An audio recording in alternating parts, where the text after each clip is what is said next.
Hi guys, in this video I'll show you how to link image in HTML from folder. Now step 1 is just open the folder where you have saved your code. Just right click on it and you will be seeing an option like this one. So just click on open with code, and once you click on open with code, so your code will be opened in this form, like in this way, into the Visual Studio codes.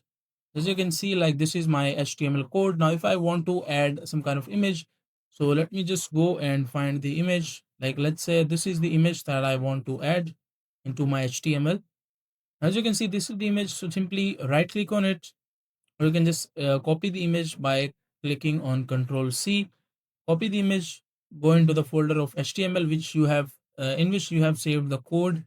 So just open the folder of media where your code is available. So just paste the image into this section.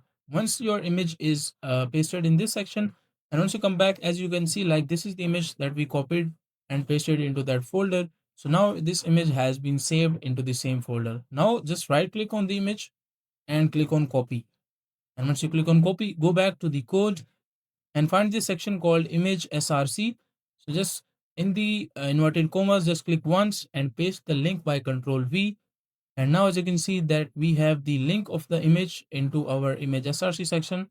And make sure that if you see this one like media slash the name of the our image, so make sure to remove any kind of slash or any kind of this name from your file, and after that it will be saved. Now if we click on preview, so as you can see, like this has been added into my HTML. If I open it into the browser, now as you can see, like this has been opened, or you can say that added into my HTML index.